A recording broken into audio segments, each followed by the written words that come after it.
The other thing I'd mentioned is the word new. And I Yes. mentioned that because humans are hardwired to seek out the new and novel. There's this idea that when we find something that we think is new, it activates the reward center in our brain, and that releases dopamine, which among other things is a feel-good chemical. So we're constantly jonesing for that next hit of dopamine. We're constantly looking for that next new thing, because when we find something we think is new, we get that hit of dopamine. It feels great. So if we can use words like new, introducing, announcing, now, finally, soon, discover.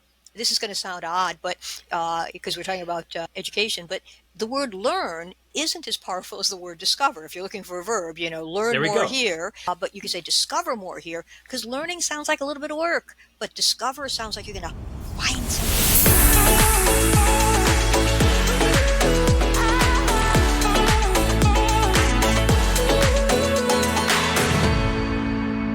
Back with another great episode of the podcast. I am excited. We're going to dive into some real strategies and tactics for the CRM this week. I have Nancy Harhut with us. Nancy is the author of a fantastic book. There we go. Using Behavioral Science in Marketing. Now, there's a lot of eyes and ears perking up when they hear that title, Nancy, because a lot of our listeners are always thinking about how we convert our prospective students through the funnel, and we're going to dive in with that with you. Great book. Can't recommend it enough. Nancy, you're the Chief Creative Officer at HBT Marketing up in Massachusetts, where you reside. You've worked with clients in multiple industries for, we'll say, a couple of years. We might be equally seasoned. This is my 20th. And that's a long time. And so in my work, an expert when we think about behavior and marketing and how we really connect to understand our prospects and then give them information that entices them to move forward in a sales process or an enrollment process. Nancy, welcome to the show. Mickey, thank you so much. I'm happy to be here. So I'm going to dive in. I love to dive in. And just get right into the meat of this. So I'm going to ask you a tough question. Tough in the sense that you'll have a lot of ways to answer the question. So you have to decide what do I want to put in. So when we think about converting a prospective customer, prospective student, what are 2 or 3 components or must-have things in a campaign that you want to ensure that you're doing to help drive them from point of raising my hand of interest to completing that process? That's a great question. And I think that the number one thing that we as marketers need to think about is not just why they should say yes, but why might they not? Because a lot of times in marketing, we put together that list of why, and we've got all these great reasons why someone should accept our offer, enroll in our program, click the button, whatever it is. And that's fine. We do need that, but we need to take it one step further and say, okay, now why might they not do what we're asking them to do? And that starts to give us some insights and something to work with, or what's going to maybe hold them back. And sure, there are going to be some people, as soon as we put the message out there, they're like, oh my God, I've been waiting for that perfect, I'm there. But there are going to be even more people that are going to be a little hesitant. There's going to be something holding them back, something where they're not entirely sure. They need some convincing. And when we can start to get our heads around what that, that speed bump is, what that buying barrier is, it allows us to create the content that we need to overcome it, right? If we were face to face and I were talking to you and, you had a question, you'd say, well, no, stop right there. I want to ask you this. Or maybe I would notice you had like a puzzled look on your face, and I could adapt what I'm saying to you. But, we don't always have the opportunity to be face to face. We're sending out emails. We're, posting on social. We're marketers. And so we need to think about how we can overcome those buying barriers. And so the marketing messages that we put out there need to incorporate that. Following on to that, they need to be relevant. And of course they will be if we start with why might someone not want to respond, because we'll think about the individual buying barriers and we'll have a relevant answer for them. And then, our messages need to stand out, right? Yes.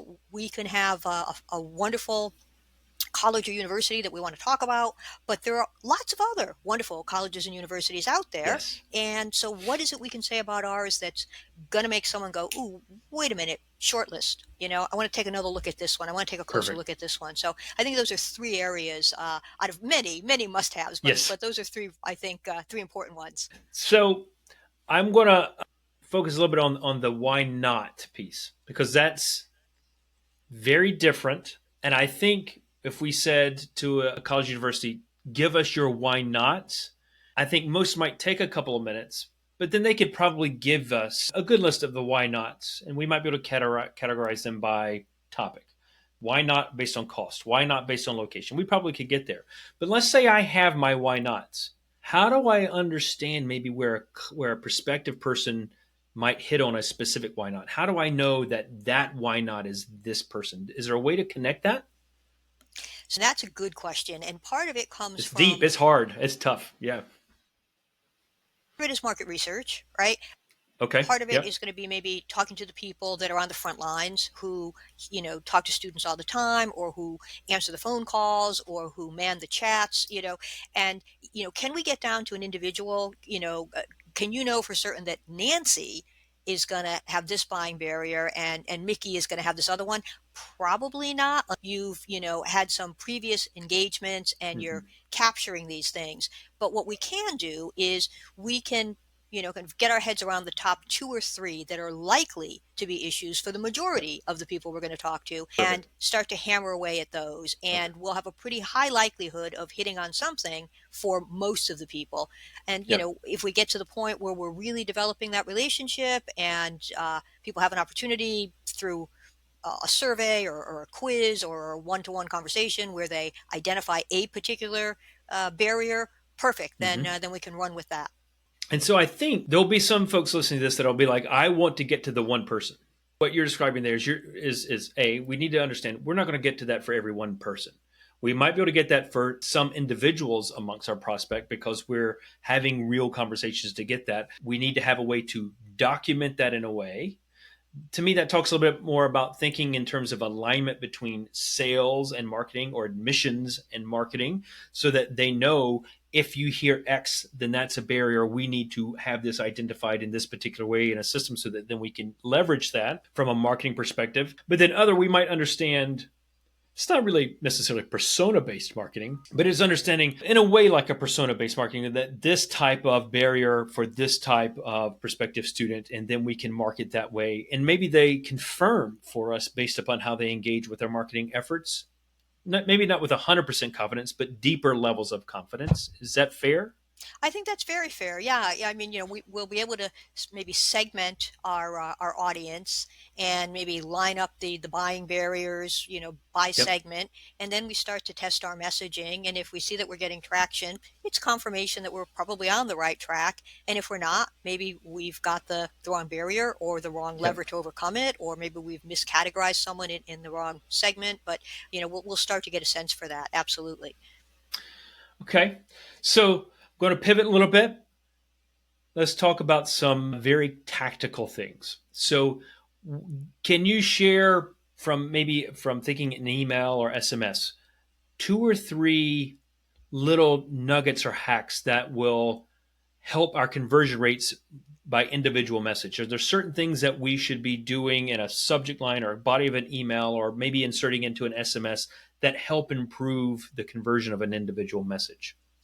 Absolutely. So there are there are probably more than three magic words, but I'm going to focus on three magic words for us. I'm going to talk about because, I'm going to talk about you, and I'm going to talk about new.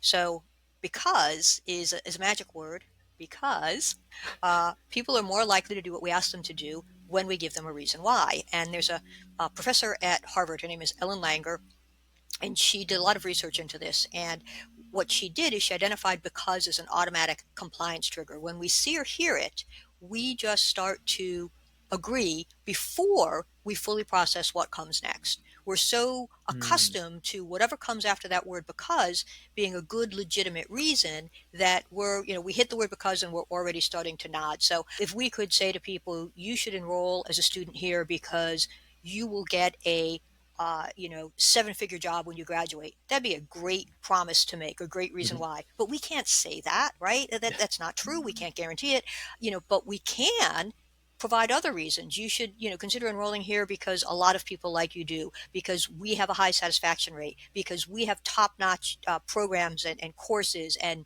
educators, right? Just Mhm. having that reason why is almost more important than what it is. So in the body of the text, in the body of the email, just remembering to have the reason why is really a smart thing to do. Okay. I said the word you. you is so important because a lot of times in marketing, we're so enthusiastic about our product, our service, in this case, our educational experience, college or university that we represent, the program we represent, that we want to talk about it. We want to just go enthusiastically tell everybody everything there is to know about it because it's so wonderful. It comes from the right place.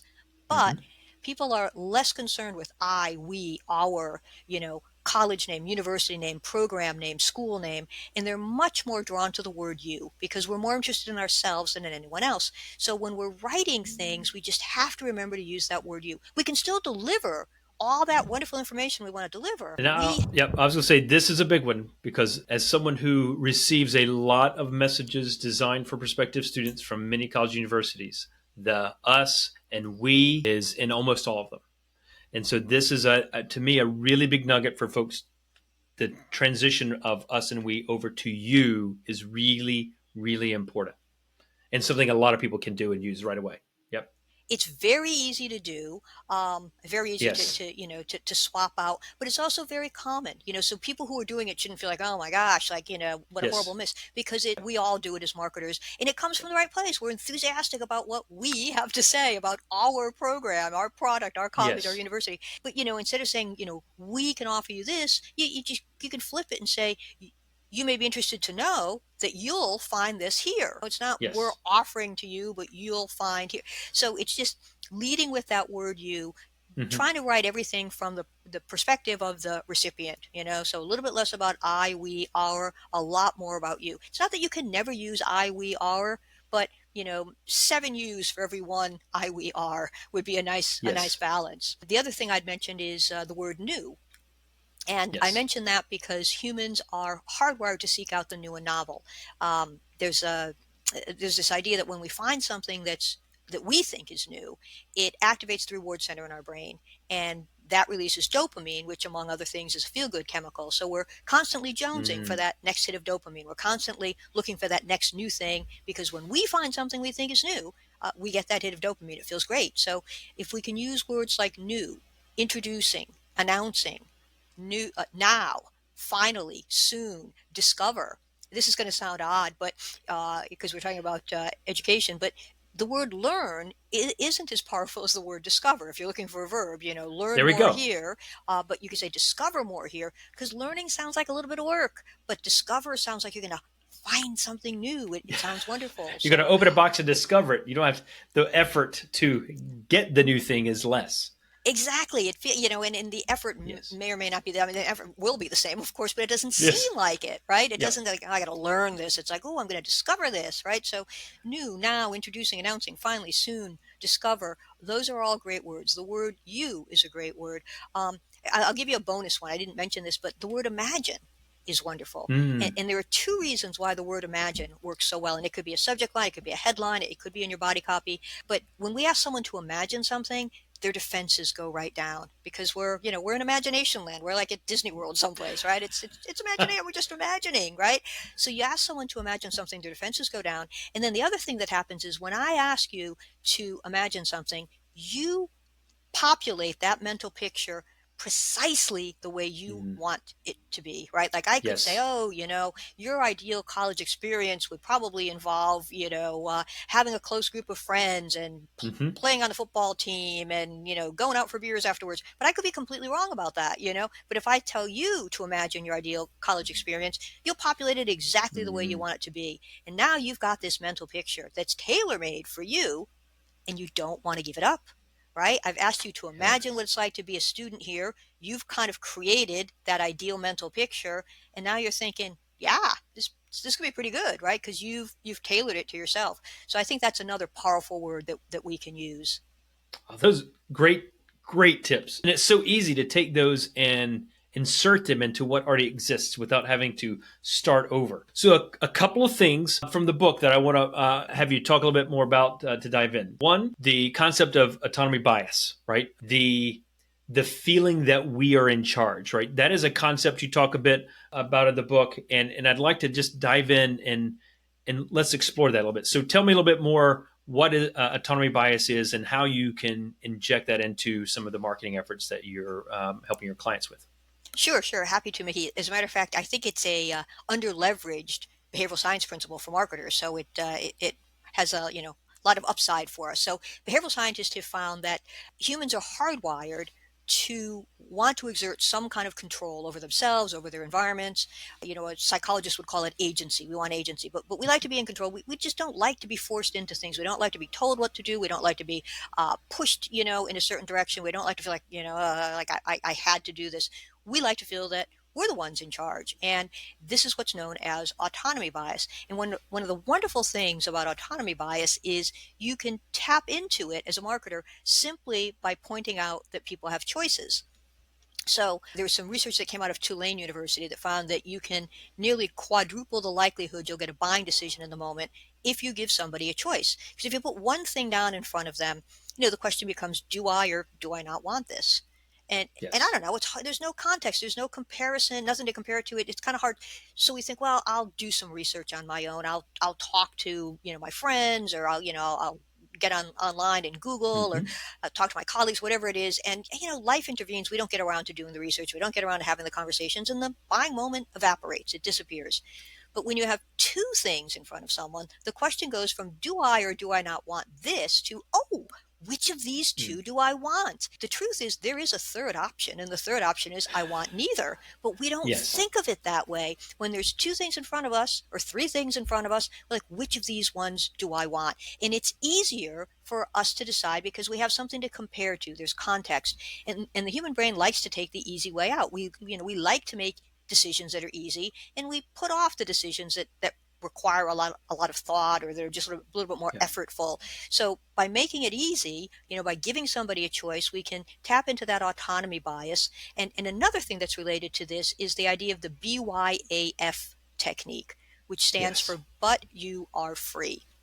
And what behavioral scientists have found is you can tell someone what you want them to do, you can ask them to do it, but then if you immediately follow your request with language like, but you are free to choose, or the choice is yours, or it's up to you, or it's your call, it makes people much more cognizant, much more aware of the fact that they're not being pushed into doing something, that they are choosing to do it, that they're coming to their own conclusion. And on average, you can double the likelihood that people will do this. And that's on average. There's a study that came out of the University of Bordeaux where the technique was used, and they got 4 times the Ooh, response using that's a it. So lot. That's a huge jump. So I'm imagining taking that and applying, if I wanted to apply that in a simplistic way in the higher ed space, we would like to see you come visit campus. The choice is yours. You can join us online through a virtual information session, or you can come on campus for a physical tour. Is that kind of what we're talking about? That's what we're doing. We're kind of applying both of what you said. But you are free. We're giving you an option. So instead, would you like to visit us? Yes or no? Let's get that out the door. We want you to come visit us. You're free to choose the best way for you, virtually online or physically on campus, something yeah, like that. no, that's great, because what you did is you gave the 2 options, and Yes, you also added that "but you are free" magic phrase. The choice yes, is yours, yes, which is nice. It makes people feel like they're choosing it. I'm going to yep, decide to do this, and I'm going to find the way that works best for me. It's not that if you ask somebody, they would say, well, the reason I did this is you gave me a choice, because very often we're making these decisions instinctively, automatically, reflexively, but behavioral scientists have found that this is the case, that when you give somebody a choice, they're more likely to make a decision. So as marketers, it's so easy to adjust yes. our words and our phrasing to take advantage of this. And so we should. And you just created a perfect example of that. Yes. Awesome.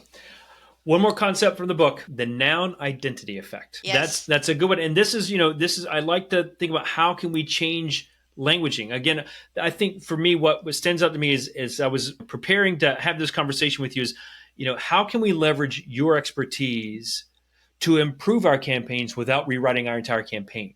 What we're finding are these little things that we can do that collectively can dramatically improve our overall conversions across the enrollment funnel. And I think, we everything you've shared so far is there. And I know if we dive in just a minute here on the noun identity effect, we're going to take it further. So I'm excited because this is that may be my favorite concept from the book, and to share with everyone. I've got to make sure I do this justice then, if it's your favorite one. But you're absolutely right. These are easy to accomplish. You don't have to throw everything out and start all over again. They're quick, they're easy, they don't cost you anything. But you start to add up these incremental lifts, incremental Yes. lifts, and you're seeing better response, better engagement, better response. So the noun identity effect is it's really interesting. It's the idea that people respond better to nouns than verbs. You might say, well, Okay. huh? What are you talking about? But if I said to you, I run, you'd be like, oh, okay, Nancy, kind of goes out for a little jog every Mhm. once in a while, probably not when it rains or if she's had, too much to drink the night before, but I mean, she probably goes out for a run. But if I say to you, I'm a runner, you'd be like, oh, Yep. she is out there, it could be raining, it could be snowy, she could be, sniffling and have a cold. She is out there because Yes. that is part of her identity. And that's the thing with nouns. Nouns become part of who we are, and we understand, how to react. Well, if this is part of who I am, I'm going to act accordingly. And they've run tests, experiments with children, like almost kindergarten age or younger, Hmm. and they've asked the kids if they would help clean the room or be a helper. And when the noun was used, be a helper as opposed to help clean, more of the kids actually helped clean up. It's just there's something about using the noun form Yep. that's stronger, it's more concrete, it creates that mental picture, what's expected of you. And, so there again, it's very easy to adjust your language when you're trying to get people to come for a tour or pay attention to a webinar or take the next step in the enrollment process. You don't want to study engineering, you want to be an engineer, for example, right? Correct. There are ways Which to is, do I it. think that's the example I really like here, because from a missions, or especially like in a marketing perspective, you know, someone has inquired to, I don't know, say Awesome University. They've inquired to Awesome University for a business program. But that doesn't mean they want to be a business student. They want to be a marketer. They want to be a CEO. There's something they want to be. And if I know that that's what they want to be, I can speak in that tense to say, CEOs are doing this, or, something along those lines. Or as a CEO, you can do X, Y, or Z. And that helps them frame for themselves them in that role, right? That's kind of where we're going with this, right? Yes, it helps frame who they are or what they want, what they aspire to be, Mm-hmm. and you just know what someone like that would do. The Yep. action you're asking for is lined up with the the label you're using or the noun that you're Yep. using. And it could be something as simple as saying, instead of uh, you might be interested in coming to school here, you might be interested in being a student here. It's like Yes. start to think of yourself as a student at this school. Yes. And you might be interested in coming here. You might be interested in being a St. Joe's student, or a Yes. Michigan University student, or whatever the college or Yep. university happens to be. And it's like suddenly, yeah, I'm a Boston University student. I'm not someone who's thinking about going to Boston University, right? Yes. Yes. And especially when you get these moments, so we can put that into content for marketing. But from the admissions or sales side, we can also think about how our tour guides are phrasing this when they're working with and talking to prospective students, giving them the tour of campus as students, and giving that frame of mind. That there are multiple ways that we can layer this concept in our conversations and interactions with students. It doesn't just have to be with our email marketing or SMS campaigns, or even as a physical mail we might send out. It also touches on the true touch points we have with a student when they're visiting us or if they're at an open house. All of those talking points, we can use this to help better connect them so that they can start to imagine themselves, using the word imagine there, imagine themselves as that type of student with your institution. Well, Nancy, we could go for another 24 minutes. Absolutely could do that, but I want to pause out of respect for your time. Listeners, I know they're on a walk or they're on their way to work. They don't have 7 hour commutes, so we won't keep going for 7 hours. But Nancy, thank you so much for joining us for this conversation. Such great information to share, and just tips, tricks, hacks, pick the term you want, that you can really easily use to leverage and impact your campaigns. Nancy, phenomenal information. Thank you so much for joining us.